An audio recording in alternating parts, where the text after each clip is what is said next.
kasambahay ni Kapitan Tiago sa paghahanda sa darating na handaan.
Pamamalagi dito sa Barangay San Diego, iilan lamang ang naghatid sa akin.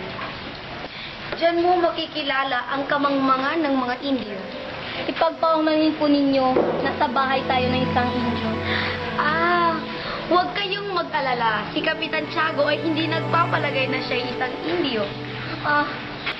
Sa amin po ay isang paalala lamang. Susagot pa sana si Padre Damaso nang darating si Kapitan Tiago. Ipakilala sa inyo si Don Crisostomo Ibarra, anak ng aking yumaong kaibigan. Ikinagagal ako kung makadaupang palad kayong lahat. Aba, kayo yung dating pura ng aking bayan at dating kaibigan ng aking ama. Hindi ka nagkamali, subalit kailan may hindi ako nagluwatalig na kaibigan ng iyo.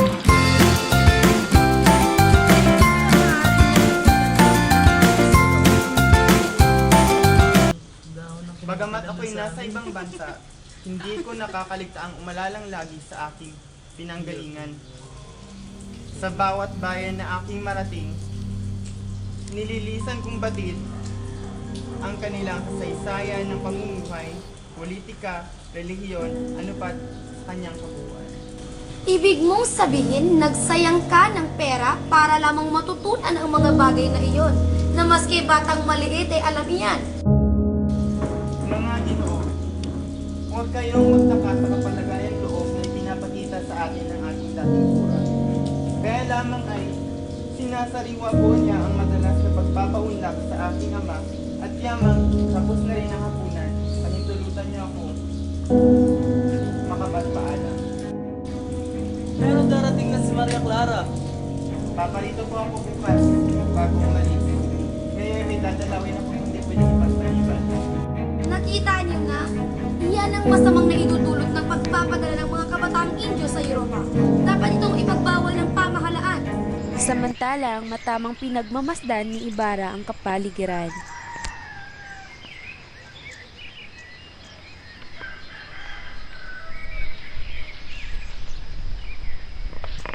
Aha, masagana pa rin ang San Diego sa tubo. Anong kababalaghan ito? Di yata't sa loob ng 7 taon ay wala man nang nagbago sa book na ito. Ganito rin nang ako'y lumisan, walang pagbabago.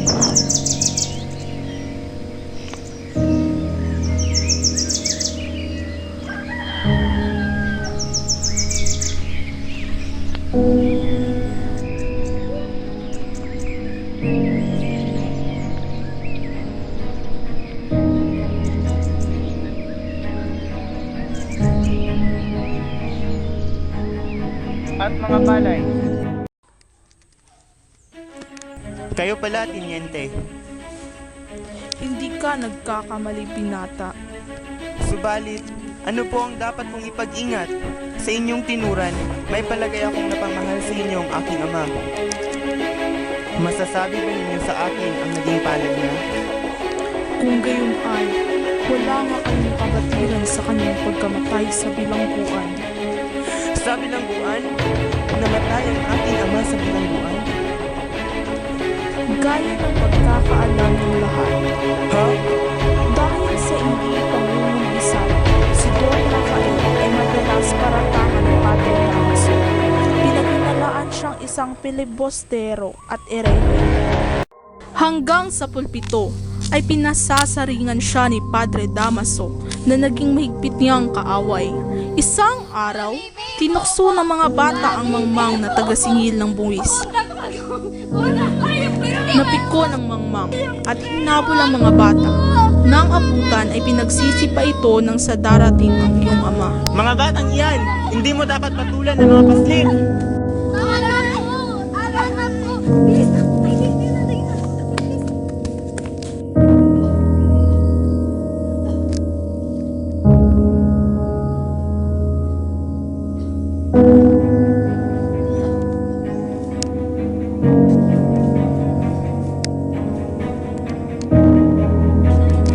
Sa tindi ng galit ng mangmang ay siya ang napagbalingan nito. Subalit,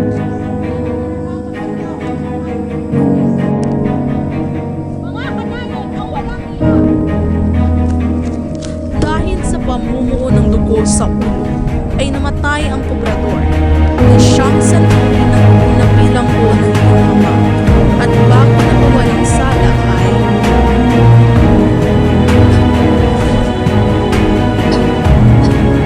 nagkaroon siya ng karamdaman at iyon naging sanhi ng kanyang kamatayan.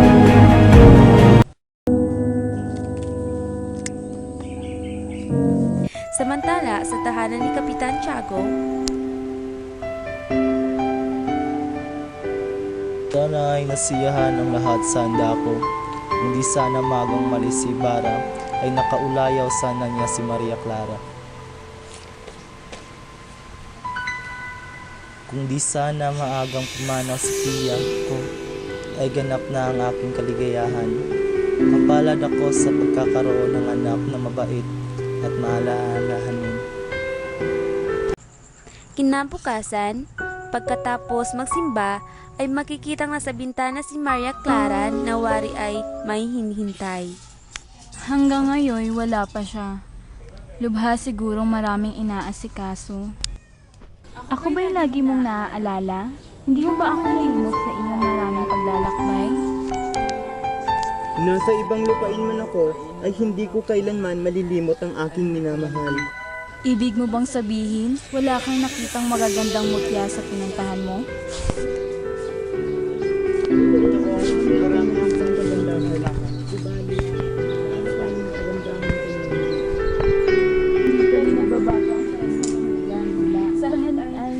Lalo pang pinatamis na namin paglalakbay. Marami pa silang napag-usapan hanggang Nakalimot akong may dapat akong gawin. Dapat akong magtungo ngayon sa San Diego. Bukas ay araw ng mga patay. Nauunawaan kita. pasakay na sina Maria Clara nang makasalubong si Padre Damaso. May mahalagang bagay kayong patutunguhan. Kukunin lang ng po namin sa sekretarya ang aming kagamitan. Tingnan natin kung sinong masusunod. Tuloy-tuloy na pumanhik si Padre Damaso sa bahay at Santiago, may mahalagang bagay na ipag-usapan sa itanggaw. makalipas ang ilang sandali, Napagsabihan na kita. Alam mo na kung anong ibig kong masunod. Hindi po ako susunod para Damaso. samantala, sa libingan ng San Diego, dalawang lalaki ang naghuhukay.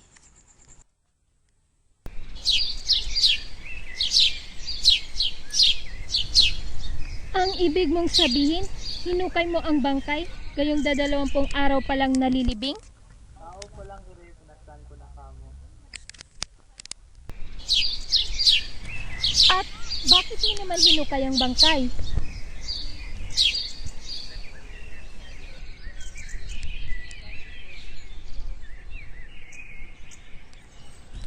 Oh, na ibaon mo naman sa lugar ng mga incheck.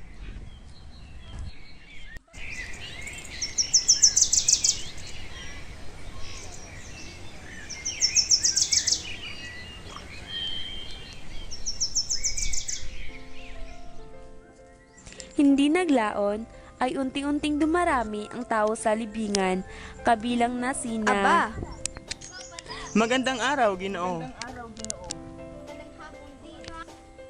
Natatandaan mo pa ba ang lugar na kanyang kinalilibingan?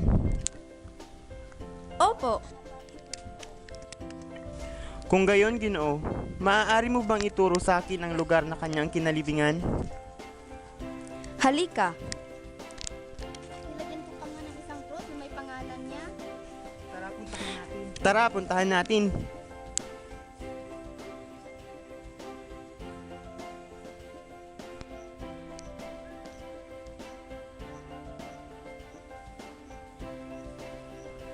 Ayun, Ginoo.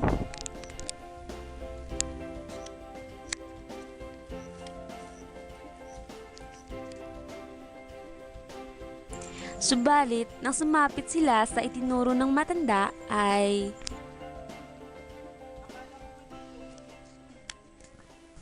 Akala ko ba dito? Pero, bungkal na ang lupa. Pero ito po ang pagkakatanda ko. Lubhang naging malilimutin na kayo.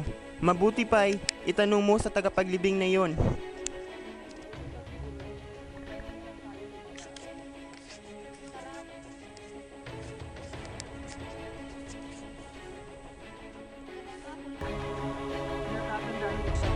Sabi ba ninyo sa akin kung nasaan ang libing na may tandang cross na malaki? Yun po bang may dibuhong inukit at natatalian ng yantok? Oo, yun na nga. Aba sinunog ko na po iyon. Sinunog? At bakit niya sinunog? Yun po ang utos ng kurang malaki at ang bangkay ay wala na po riyan. Kung wala dito ang patay, isan mo naman dinala. Ilang buwan na pong pinahukay ng kurang malaki upang ilipat sa libingan ng mga incheck.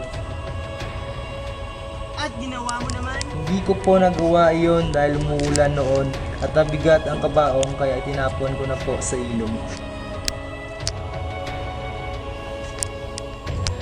Animoy kulog na dumagundong sa kanyang paninig ang mga ipinagtapat ng kausap. Nangangalit ang mga bagang na hindi malalaman ang gagawin.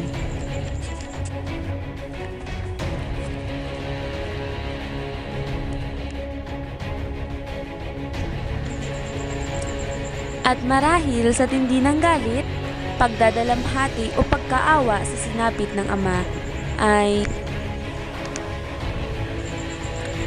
walang lingon-lingon na binagtas niya ang daan hanggang sa matanawan niya ang isang kona. Walang hiya. Ikaw, anong ginawa mo sa aking ama? Nagkakamali ka, Ginoo. Wala akong ginawa sa iyong ama. Kung hindi ikaw, ay sino? Sino ang gumawa niyo sa aking ama? Ang inalinhan ko, si Padre Damaso.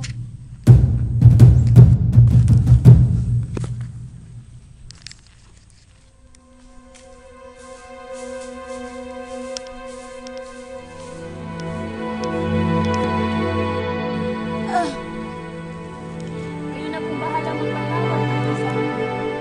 Naunawaan ko.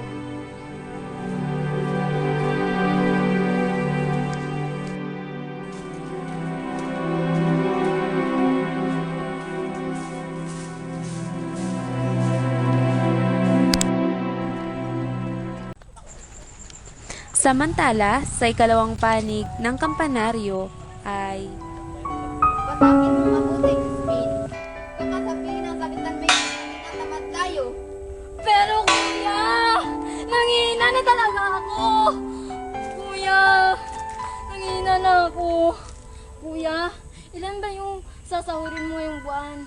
2 piso lang dahil makatatlong beses nila akong minuntahan. Pero kuya, bayaran bininintan nilang ninakaw ko kuya ha. Kuya ha, bayaran mo ha. Ha? Naloko ka na ba? Anong ibibili ng pagkain ni inay? 2 unsa ang binintang sa'yo. katumbas nun ay 32 piso. Pero kuya, ako ang kumuha nun. Sana ililitaw ko. Pero kuya, hindi! Hindi ako magnanakaw, kuya! Hindi! Tahan na, Crispin. Tahan na. Hindi naman maniniwala si inay na ikaw ang nagnakaw eh. Niyakap ni Basilio ang kapatid nang darating ang sakristan mayor. Ikaw, Basilio, minumultahan kita ng kalahati sapagkat hindi tama ang iyong pagdugtog. Ikaw, Crispin, may iwan ka dito. Hanggat hindi mo nilitaw ang iyong mga ninakaw. Pero, isang linggo na po namin hindi nakikita ang aming ina. Tumabi ka riyan. Naiwang di makapagsalita si Basilio. Wala nang nagawa kundi pakinggan ang tinig ng kapatid na humihingi ng tulong. Kung makapag-aaral lang sana ako, kung nakapag-aral lang sana ako, ay hindi sana namin sasabihin ito. Pero kailangan kong gumawa ng paraan. Kailangan kong gumawa.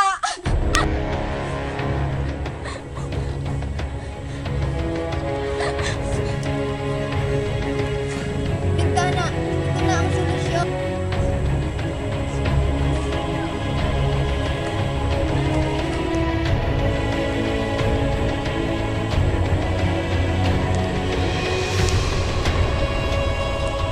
Kuya! Tulong! Ben, Kuya! Kuya! Tulungan mo ko! Ben, patawad pero kailangan kong umuwi. Samantala, sa dahilang inaasahan ang pagdating ng mga anak, abalang-abala si Sisa sa pagluluto ng hapunan.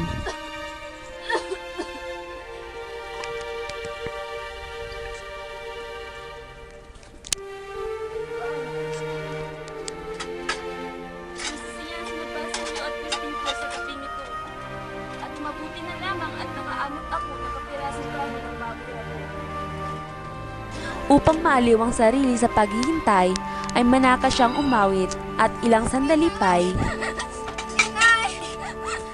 Basilio, anak! Basilio! Ay, salamat! Nandito na kayo. Diyos ko, bakit nila pinaratawan si Crispin ko? Hayaan mo bukas. Kakausapin ko ang pura. Diyan ka muna mapupunta.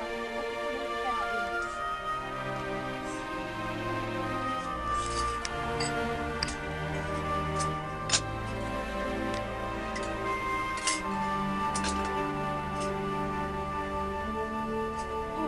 Ito, kumain ka na.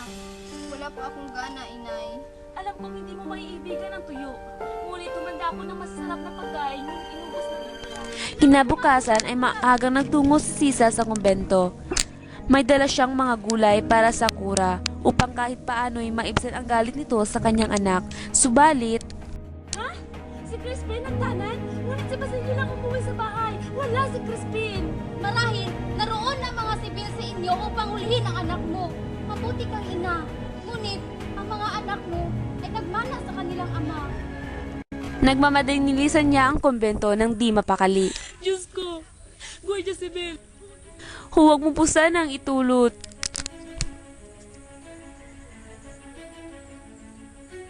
Nakahinga ng maluwag si Sisa nang makitang walang kasama ang Guardia Sibil. Natanaw siya nito at Ikaw ba si Sisa? Sisa? Ikaw pala si Sisa. Nasaan ang ninakaw ng iyong mga anak? Ninakaw? Wala po akong minalalaman sa inyong sinasabi. Huwag mong ikaila at masamain ka. Naparito kami upang hulihin ang mga anak mo. Saan mo sila itinago? Ginoo, matagal ko na pong hindi nakikita si Crispin. Bueno, isauli mo ang ninakaw ng mga anak mo at palalayain ka namin. nagmakaawa si Sisa sa mga sibil na nikluhod ngunit di siya pinakinggan. Hindi naglaon ay umabot sa kaalaman ng Alperes ang pangyayari. Dahil sa kapasyahan ng Alperes ay pinalaya niya ito. Parang ibon na nakawala sa hawla at mabilis na tinahak ni Sisa ang daan pa uwi. Hindi alintana ang paminsan-minsang pagkadapa. Mga anak ko, nasaan na kayo? Nasaan na kayo, mga anak? Crispin! Basilio! Hanggang sapitin niya ang kanilang dampa. Crispin! Basilio! Nandiyan pa kayo sa loob? Crispin! Basilio! Nang hindi matagpuan ang mga anak, ay nagpunta sa gulod, sa ilog, sa kasukulan, subalit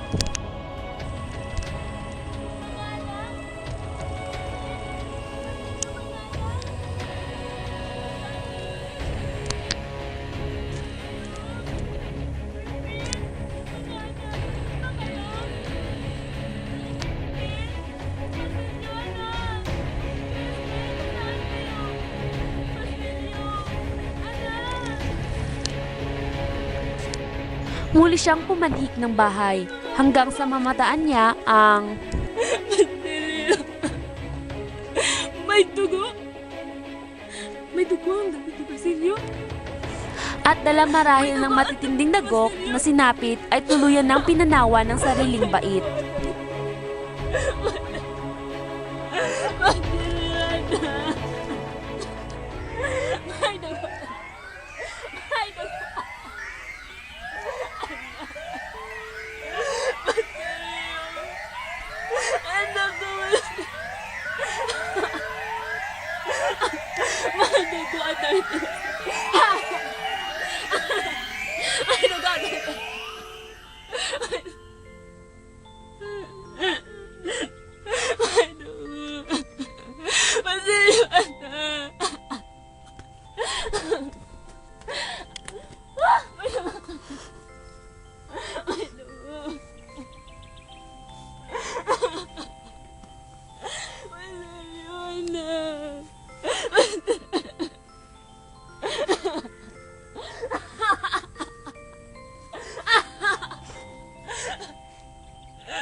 Simula noon ay nagpalaboy-laboy na ito sa lansangan.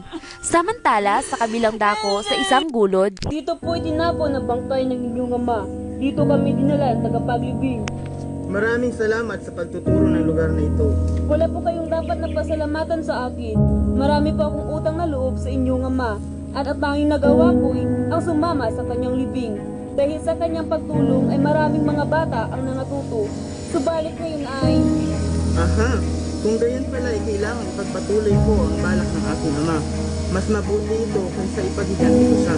Ang ibig ninyong sabihin ay... Maraming salamat. Ngayon pa'y nasisiguro kong mabarami ang magnanasang mag-aral. Salamat. Inaasahan ko ang aking pagkikita. Tasahan mo ang aking tulong. Lubos ang aking pananalig sa inyo, Ginoong Ibarra.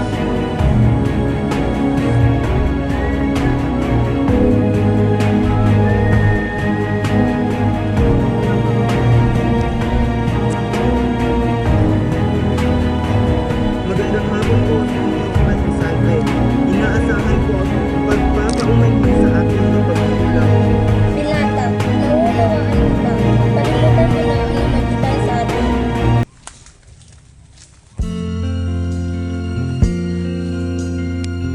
Kung gayon ay ayos na ang lakad bukas. Sa ilog natin idaraos ang kapisahan. Nasisigurado kong masisiyahan ang lahat. Ngayong gabi ay hahanda ko ang lahat ng kakailangan ko. Ako naman ay mapapasabi sa aking mga kaibigan upang magsilalo. Ngayon ako'y magpapaalam na upang maasikaso kong kakailanganin natin. Basta't mahal.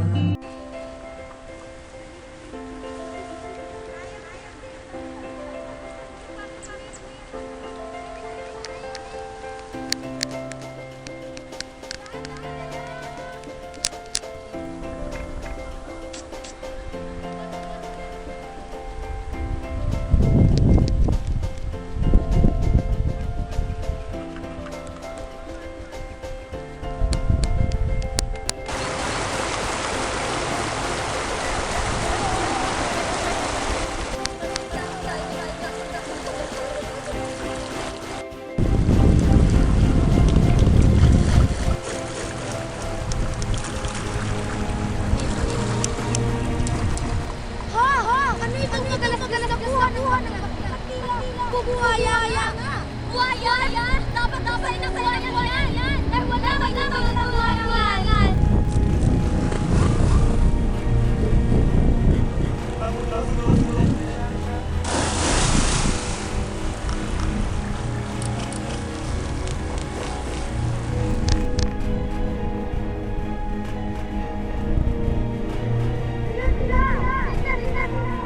Oo nga. Salamat sa Diyos.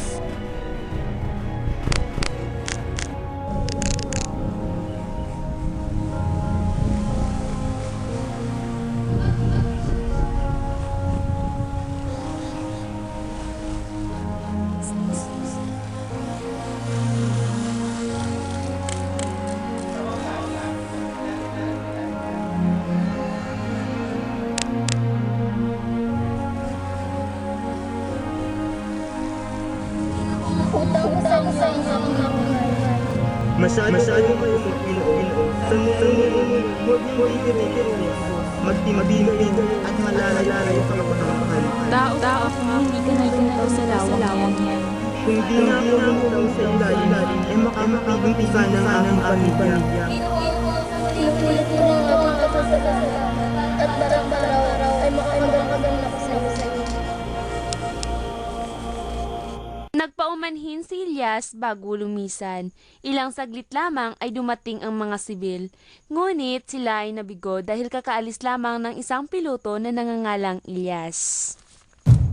Kinabukasan ay pinagsadya ng binata ang bahay ni Mang Tasyo, kilalang pilosopo sa bayan ng Sanje. Magandang araw ho, Mang Tasyo. Ginoong Gibara, tuloy po kayo. Ikinagagalak ko kung kayo'y maging panahon. Buhay po ang aking ama, ay kayo po ang nilalapitan niya sa kanyang mga suliranin. Nais ko pong pagpaimuhan niyo, gayon po ako, ukol sa aking binabalak na pagpapatayo ng paaralan. Isang paaralan. Isang paaralan na siya ko ring pinangarap na itinuring nilang pangarap ng isang bansa. Isang pangarap na malaki ang maitutulong sa mga mangmang. Nararapat na sa pura kayo sumanggol, Ginoong Ibarra. Higit silang makatutulong sapagkat nasa kanila ang lakas. Gayon din ang lahat ng makakaya. Sa tungkulin at sa kayamanan, kailangan din ang tatag ng iyong loob. Siya mong magiging gabay. Kung sa kabila po nun ay mabibigo ako, papaanong Mabigo man ang inyong panukala, ay katutuwa naman ninyong naisip na gawa ninyo ang lahat ng makakaya at ang tibay ng loob ang siyang magiging tanglaw ng iba. naniniwala ko,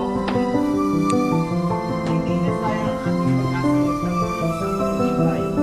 Ngayon din, ay sasadyain ko ang pura ukol sa ating panukala. Sa ngayon, ako ay magpapaalam na.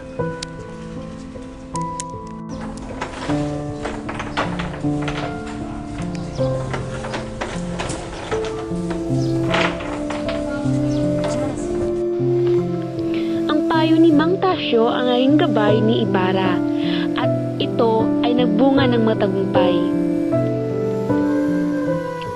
Bilang pasimula ay nabigo si Ibarra, ngunit iyon ay pasimula lamang ng kanyang pangarap na makapagtayo ng paaralan.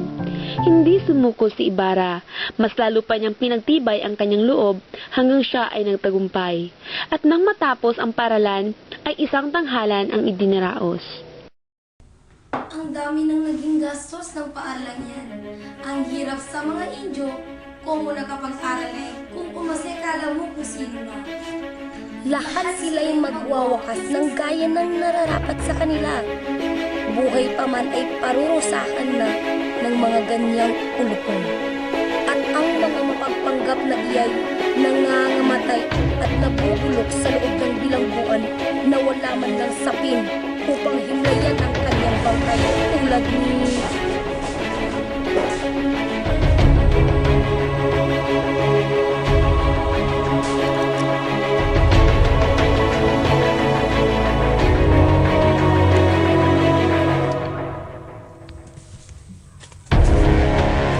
Wala kang karapatang alimustahin ang banal na alaala ng ating ama. Magdasal ka ng pinakamaikli mong nalalaman pagkat dumating na ang bautismo. Malalaman mo ngayon kung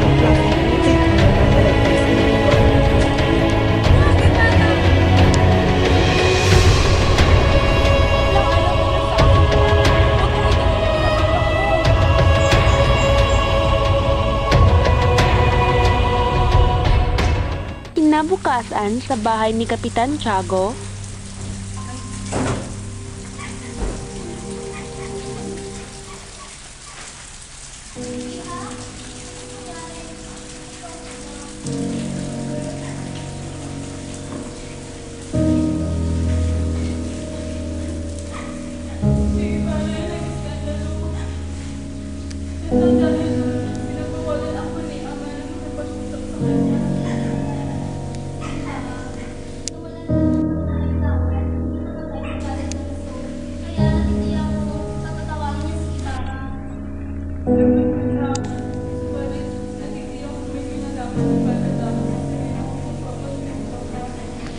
naudlot ang pag-uusap ng dalawa ng Ang inaangamba ang pangyayari ang naganap na, Isabel. Inutos sa akin ni Padre Damaso na isirahin mo maging isang itim bayan para hindi ay biyak ko. Hindi ay mapakamasahan ang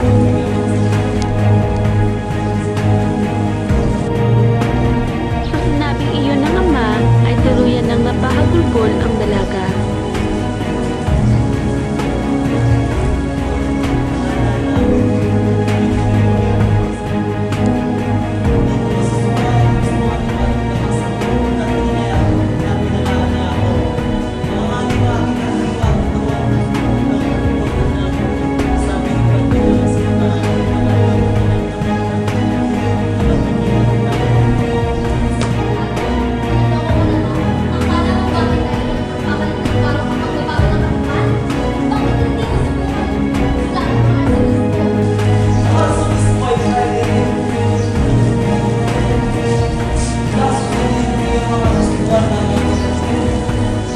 Isang araw sa tanggapan ng kararating na Kapitan General. Tamahalan, kung inyo pong ipahihintulot, nais po kayong kausapin ni Ginoong Crisostomo Ibarra. Crisostomo Ibarra, ang binatang nakalitan ni Padre Damaso, di ba?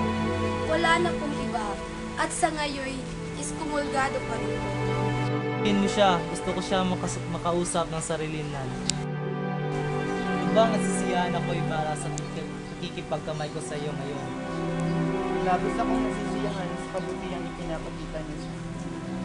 Ako ay hindi mabuting mamamayan. Huwag ninyong sabihin niyan, ako ang higit na nakakaalam. At ako'y nasisiyahan sa panukala ninyong pagpapatayo ng bahay paaralan. At akin ang hiningi na kayo'y parangalan. Tungkol sa alitan ninyo ni Padre Damaso, huwag kayong mabahala at hindi kayo maaano habang ako ang mamamahala sa Pilipinas. Ipagpauna ko po ang pasasalamat. Hinggil naman sa eskomunyon, ako ang bahalang makipag-usap sa Arsobispo. Ipagsasangalang ko kayo pagkat kinalulugdan ko ang mabubuting anak at ako'y nagmahal din sa aking mga magulang. Baka labis pa ang aking nagawa kung ako ang nasa katayuan ninyo. Wala po akong ibang hangad kundi ang kaligayahan at ikakaunlad ng ating bayan. Pinapangarap kong ang Espanya at Pilipinas ay magkaroon ng isang gusto at mabuting pamamalakad. Labis niyo akong pinahanga inyong pagka makabayan at talino. At dahil sa katangiang iyan, ay sa Europa kayo nararapat na manirahan. Kung inyong ipahihintulot, ay nais kong ipasama kayo sa aking pagbabalik doon. Habang buhay kong hindi malilimot ang iyong kagandahang loob. Subalit, kaligayahan ko ang manirahan sa lupang kinagisdan ng aking mga magulang. Pinamatayan ang dapat ninyong sinabi, Ginoong Ibarra. Batid ko ang lahat ang sinabit ng iyong ama. Pilit ko pong binabaon sa limot ang kapalaran sinapit ng aking ama. Dapat tayong mabuhay sa kasalukuyan at di sa nakaraan. Nang makaalis na si Ibarra, ay tinawag ang isa niyang kagawad at Nasisiyahan ako. Ngayon ko natanto kung paanong maaaring maging isang mabuting Kastila ang tao nang di kailangang iwaksi ang pagkamabuting Pilipino. Samantala, dahil sa sama ng loob, ay nagkasakit si Maria Clara.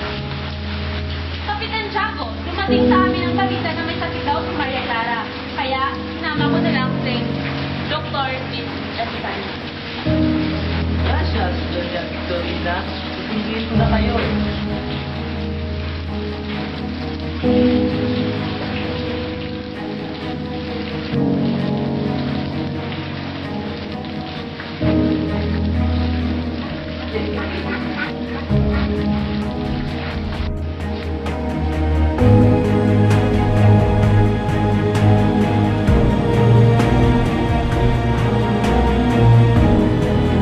Pinapakilala po si Don Alfonso Linares, inaanak ng isang kamag-anak ni Padre Damaso. Dahil sa relasyon ng binata kay Padre Damaso ay Parangalan ko pong makalaupang pala kayo. Kayo din. Maria, Maria, anak ko.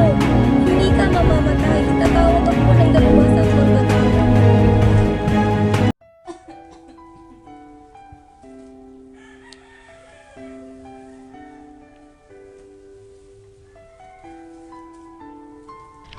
Ipinabibigay niya ito. 3 raw ng pildoras sa maghapon. Sinang, hindi ba siya sumulat? Hindi. Binanggit lamang na lalakarin niyang mapatawad ng arsobispo ang kanyang iskomunyon. Sinang, sulatan mo siya at ibilin mong kalimutan na ako. Iha, ipinasasabi ni Pari Damaso na kukumpinsalin kanya mamayang gabi at ipinatatanong din ng ama mo kung maaari nang ipakilala niya sa iyo ang isang panauhin. Anak, nakikilala ko sa iyo ang isang kamag-anak ni Padre Damaso, si Don Linares de Espadania.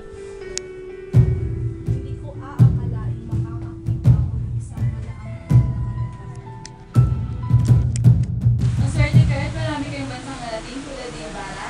Isa lamang yun sa pinag-ibig. Linares! Hamunin mo ngayon din ang Alperes! Hamunin mo! Oo, bakit mo? Ano ba ang nangyari?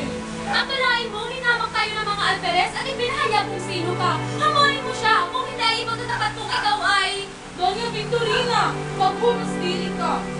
Ano po ba ang gusto ninyong mangyari, Doña Victorina? Hahamulin mo siya! Kung hindi ay... Huwag mong ipapakasal ang iyong anak sa lalaking ito.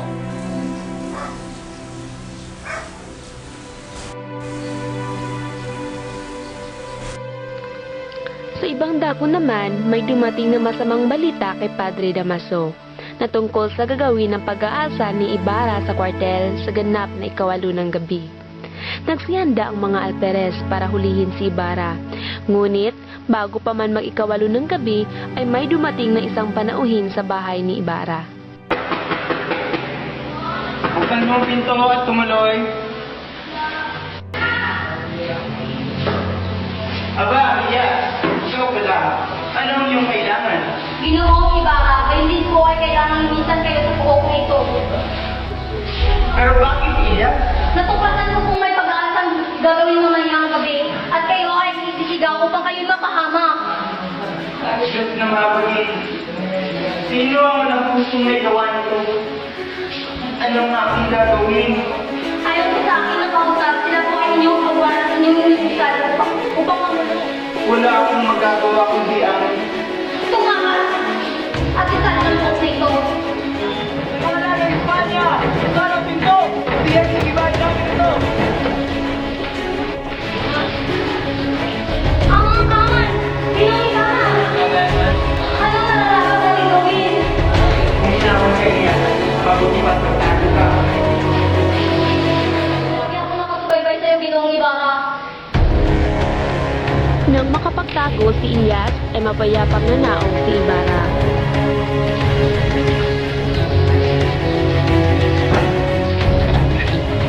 Ano ang ibig sabihin nito? Sa kwartel na tayo mag-usap, Ginoong Ibarra.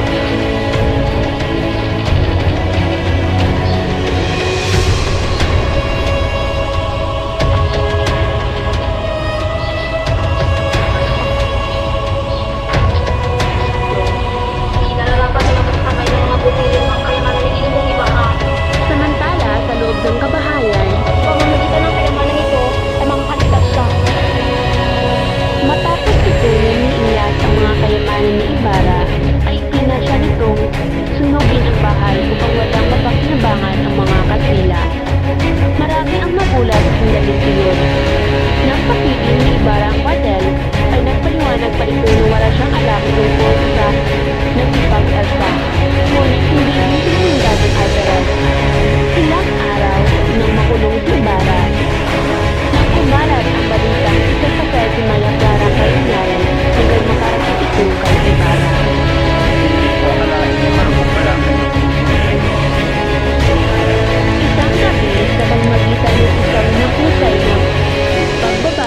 pinapasok ni na Ilyas ang karsel ni Ibarra.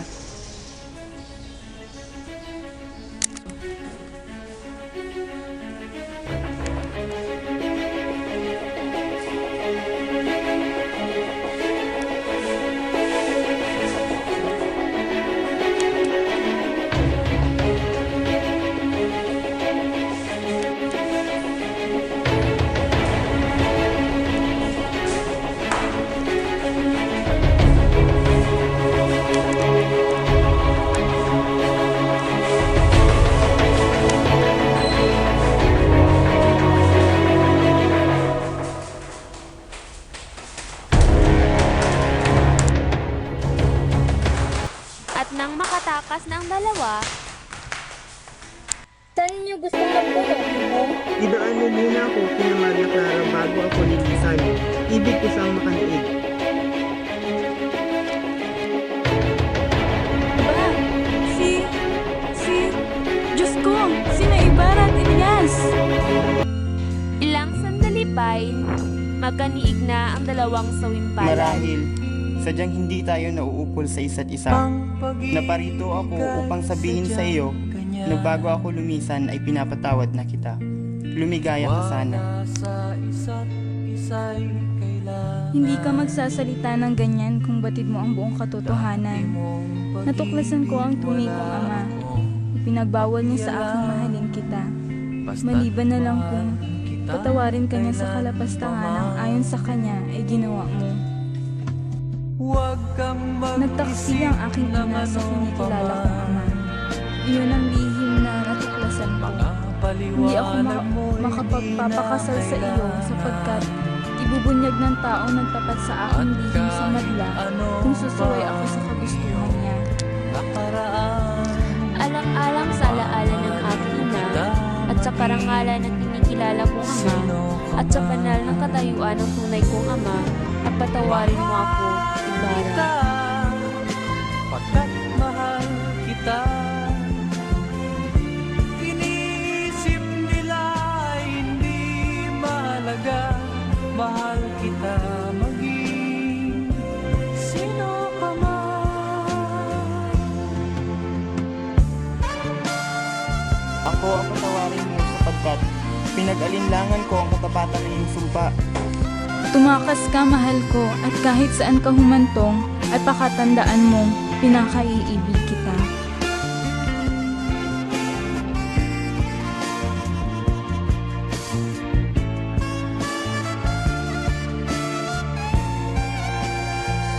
Paalam, mahal ko. Pagpalain ka nawa ng Diyos. Man ang ikaw ay ibigin ko, ako'y isang bulan na umiibig sa'yo. At kahit ano pa ang iyong nakaraan, mamahalin kita maging sino ka man. Ilang saglit pa habang nag-uusap at paalis na sina Ilyas at Ibarra nang may marinig silang putukan at walang ano-ano'y umalinaw o nakatutulig na putok. Dahil sa sobrang tapat at mapagmahal na Ilyas, ay naisip niyang magpahabol at tatalon sa tubig para isipin ng mga sibil na wala ng laman ang bangka. At pagkawika noon ay tumalon si Ilyas. Walang tigil ang ginawang paputok ng mga sibil. Sa bawat litaw ng ulo ni Ilyas, upang huminga ay hindi na siya nilubayan ng mga sibil sa pagpaputok. Hanggang siya ay tinamaan. Kaya hindi na lumitaw si Ilyas, inakala ng mga sibil na patay na si Ibarra. Samantala, sa kabilang pampang ng ilog,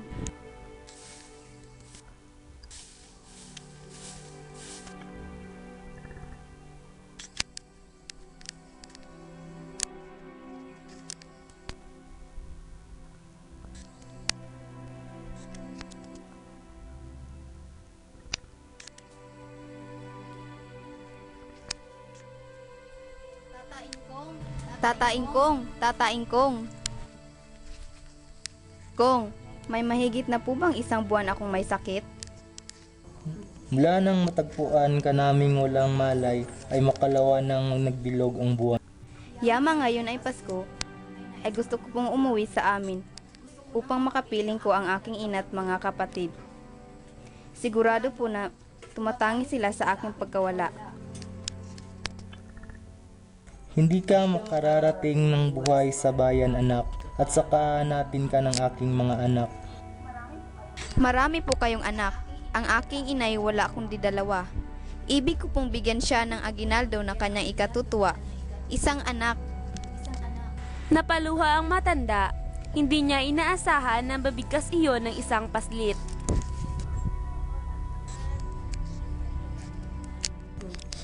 Sa pangungusap mo'y natatanto kong gaano mo kamahal ang iyong ina at kapatid. Hala, lakad na at pagpalain ka nawa ng Diyos.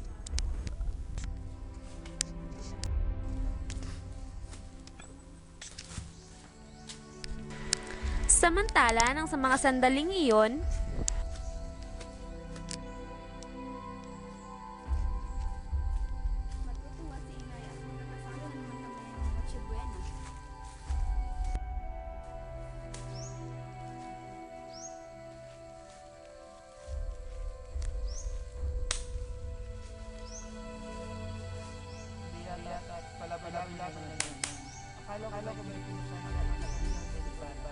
Natakot ang hindi ko na mapagtangang kaibigan na Pare, magpapaani na naman daw si Tabetong sa makalawa. Aba, pare, pera na naman yun. Makikiani ako doon para magkabigas rin kami. Ako rin.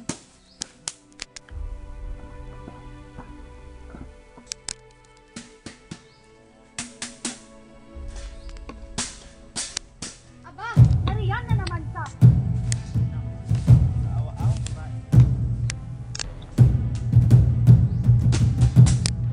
samantala nang hindi matagpuan ni Basilio ang ina sa kanilang dampa, ay pinaghanap niya ito sa lansangan hanggang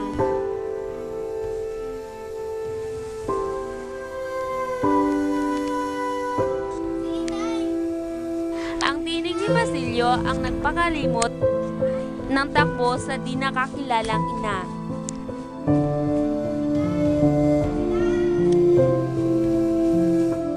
Hinabol ang ina at nang maabutan ito ay nang mapagmasdang mabuti ang anak ay himalang nagbalik ang husnong bait nito at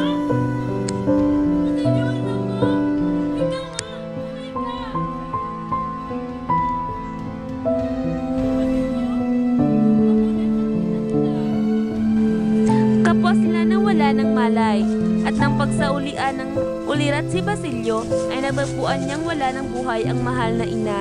Ilang saglit pa ay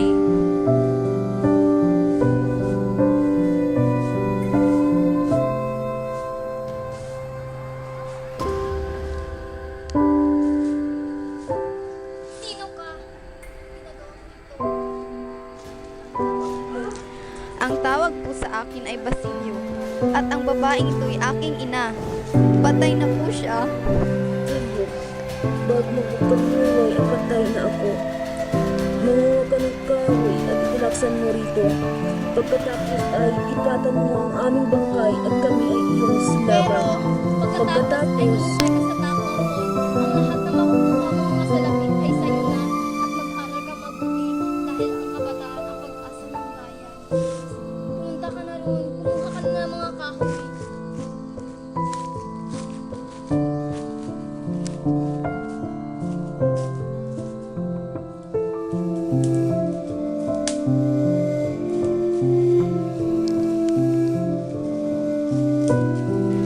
nang wala na si Basilio ay humarap si Elias sa silanganin.